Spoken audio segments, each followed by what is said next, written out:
Bapak yang terhormat, kita sekarang ini berada di area gedung Museum Benda-Benda Pusaka.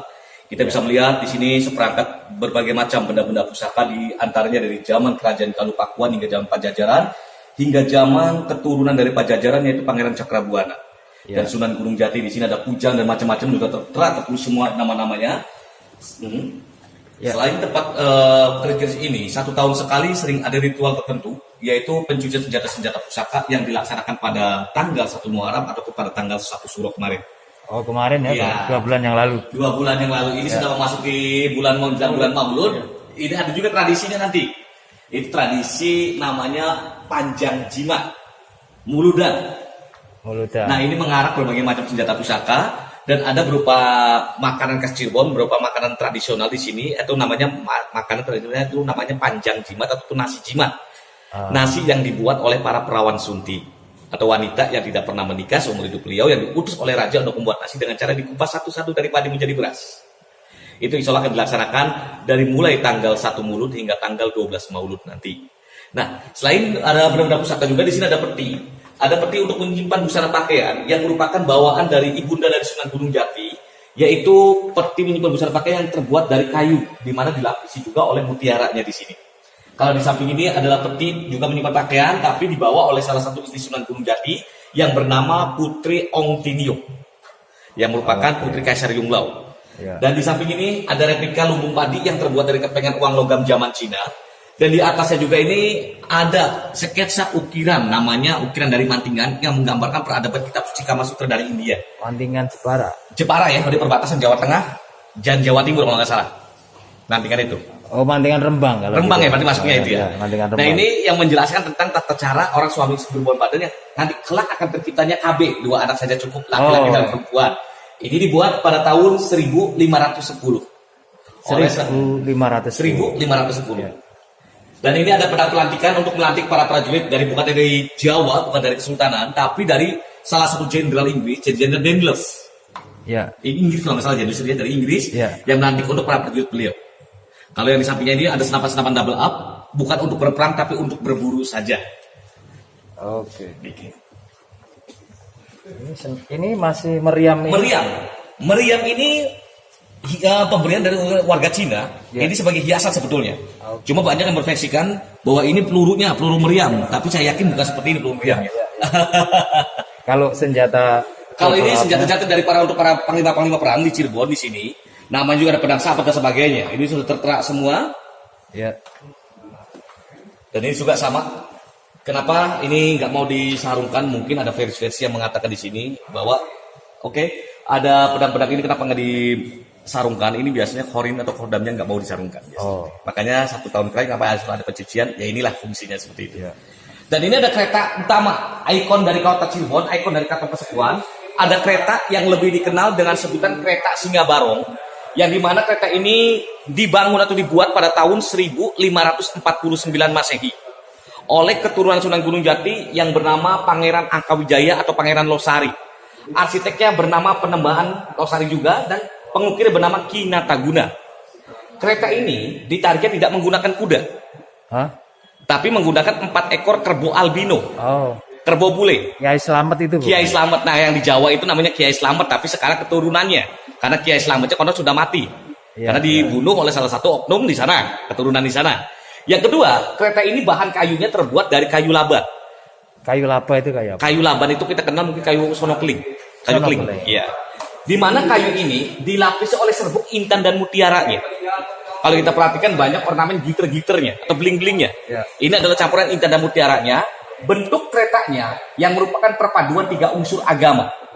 Ini ada 3 binatang di sini, 3 hewan, ada sayap dengan badan berbentuk seperti burung, yang melambangkan bahwa Cirebon ini bisa bersahabat dengan negara Arab yang beragamanya Islam. Ada kepalanya naga, karena Sunan Gunung Jati merupakan salah satu istrinya dari negeri Cina. Naga sangat dihormati dan dipuja di daerah Tiongkok. Bahwa Cirebon ini bisa bersahabat dengan negara Cina yang beragamanya Buddha. Ada belalai gajah. Belalai gajah ini adalah simbol bahwa Cirebon ini bisa bersahabat dengan negara India yang beragamanya Hindu, Ganesha. Karena pengikut Sunan Gunung Jati ada salah satunya dari Keling. Keling itu satu wilayah di daerah India. Keling itu artinya hitam. Makanya pengelola yang ada di makam Sunan Gunung Jati itu dari Keling. Ada juga kecamatan di Jepara dia. Ada juga ya Keling Ya, juga. ya. Tapi itu banyak kan bawaan dari daerah India. Makanya Kalingga itu bukan ya? Kalingga. Kalingga. Betul, dari Kalingga India itu ya. Ya. Dari tiga kebudayaan ini, maka terciptalah senjata yang lebih dikenal dengan sebutan Trisula. Ya. Tri, tiga, sula tajam. Yang dimaksud bukan tajamnya senjata, tapi tajamnya alam pikiran manusia. Cipta, karsa, rasa. Keunikan dari kereta ini apabila berjalan, yang pertama sayapnya ini akan mengepak seolah-olah terbang seperti burung. Lidahnya pun akan menjual masuk seperti ular.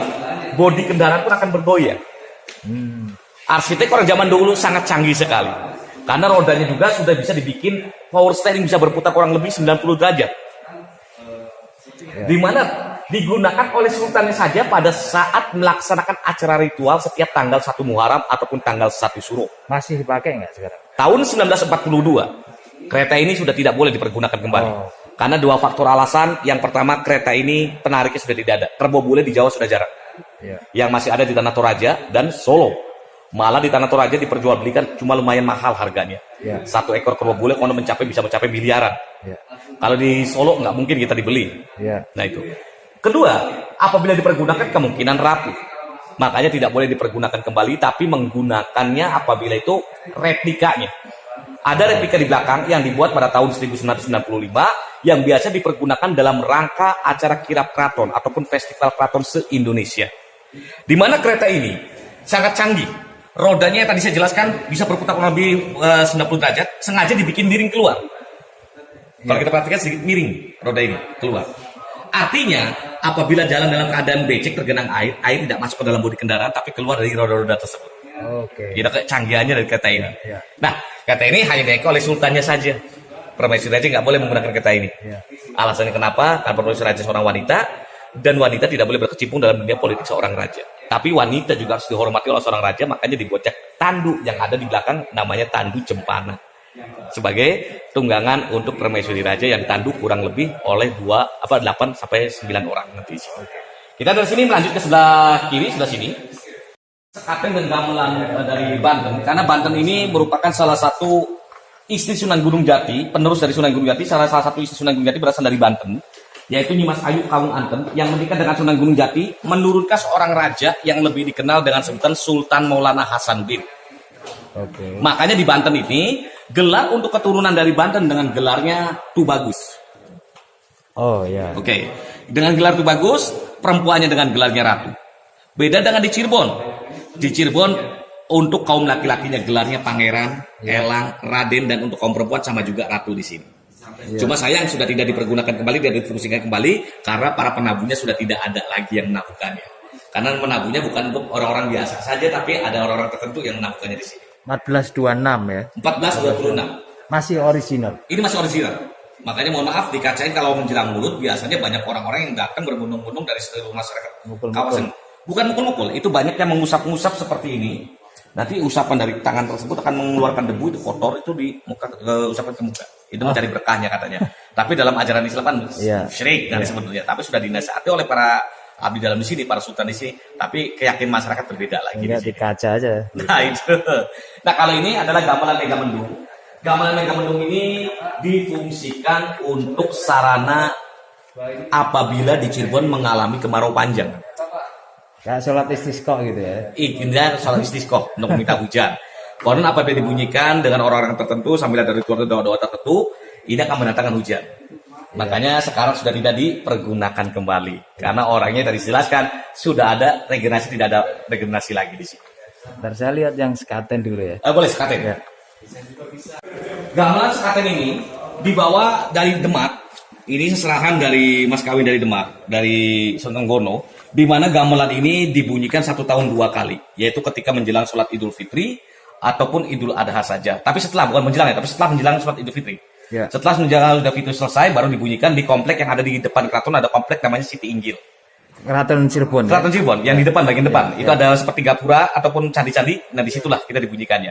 Fungsi dari gamelan yang dibunyikan pada tanggal 1 Syawal, ini difungsikan untuk menyambut Sultan sehabis melaksanakan sholat Idul Fitri ataupun Idul Adha. Ya. Itu. Ya. Nah ini seperti gamelan seperti ini, cuma sebagian ada yang disimpan di bagian dalam. Nah seperti ini. Kodok ngorek.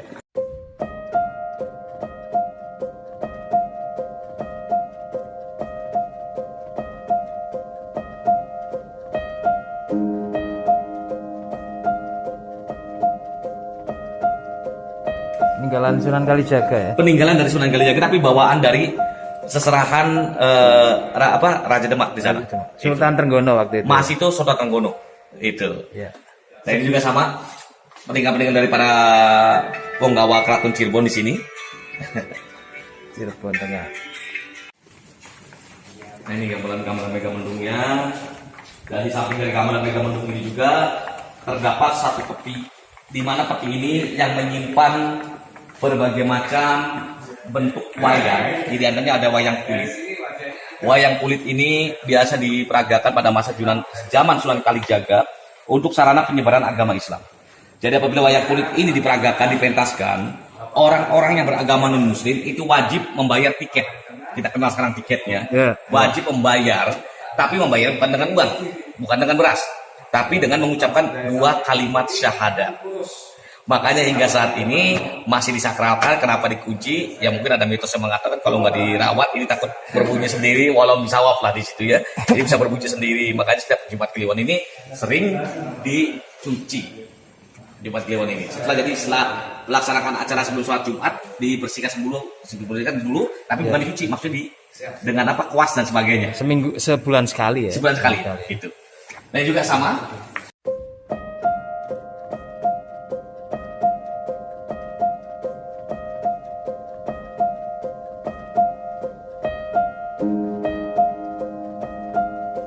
Ini gamelan Laras Lendro.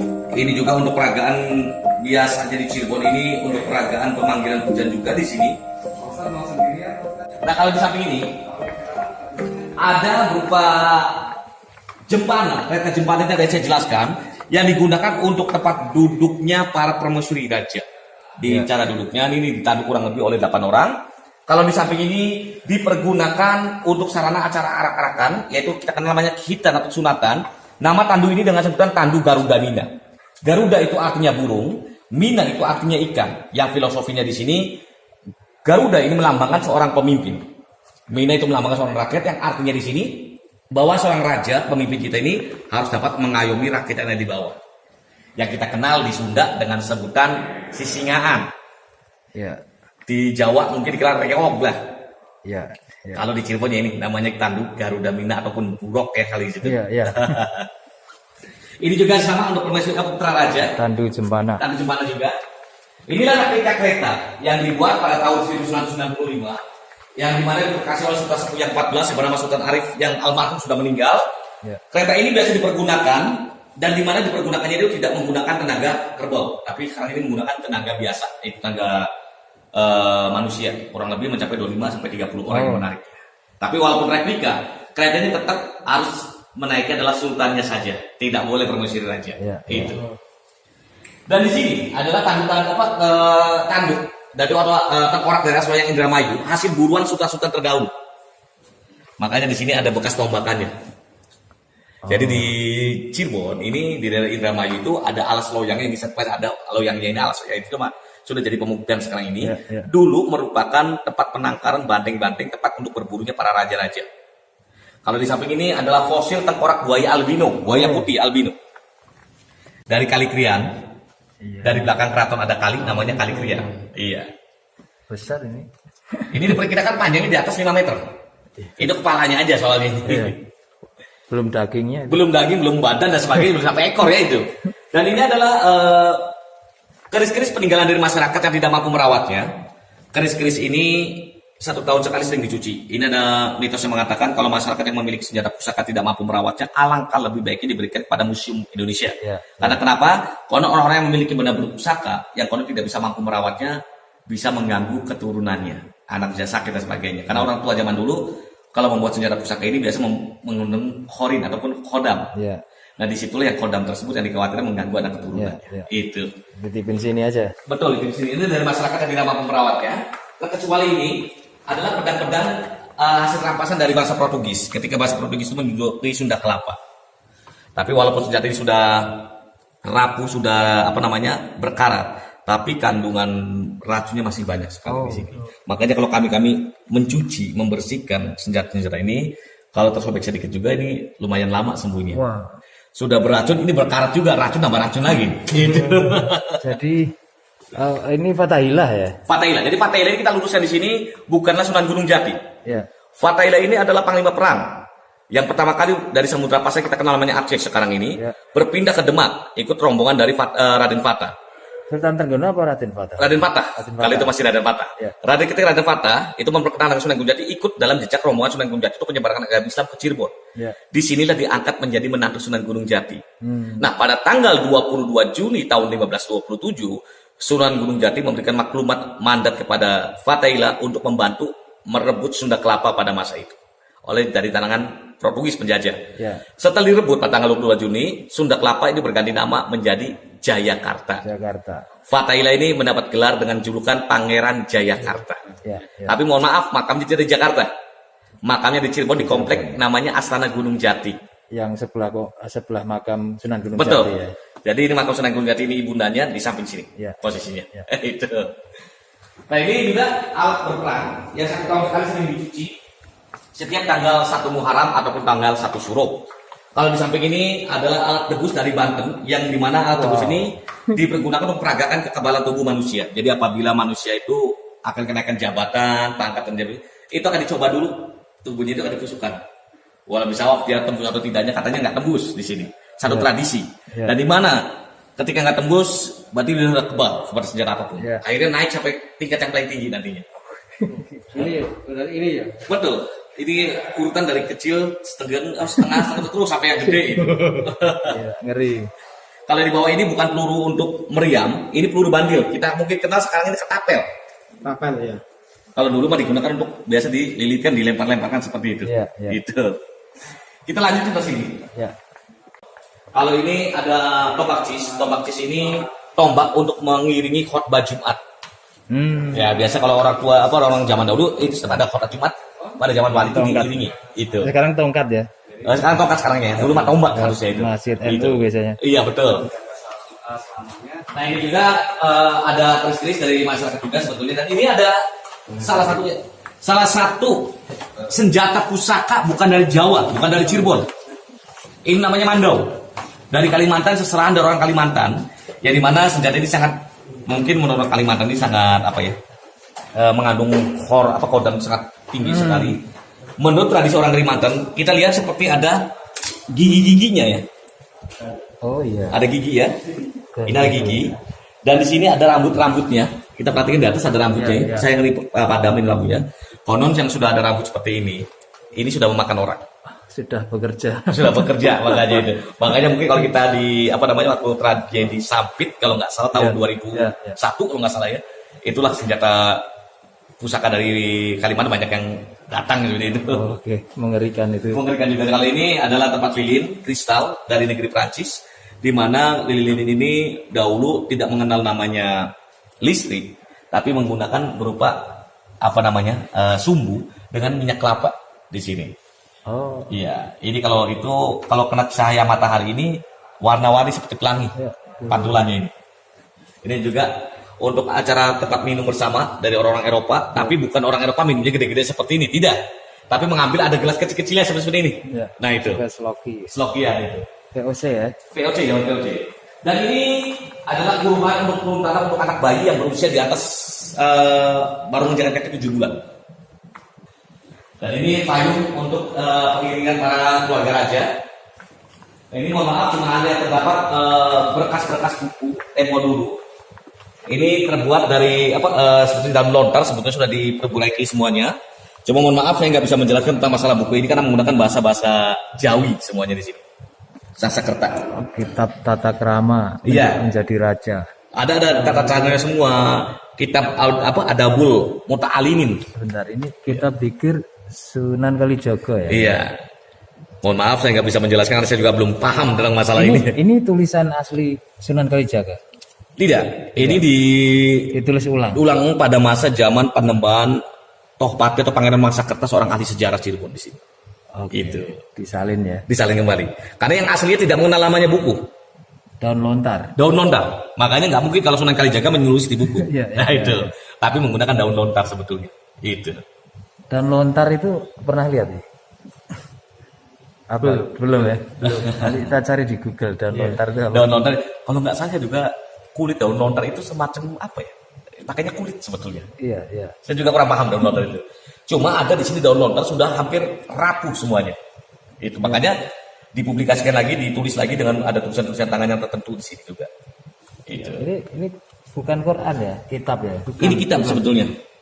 Saya juga kurang paham juga ini. Apa pagan ya? Apa? Pegon Jawa ini. Arab pagan ya. Ya, Arab pegon Jawa.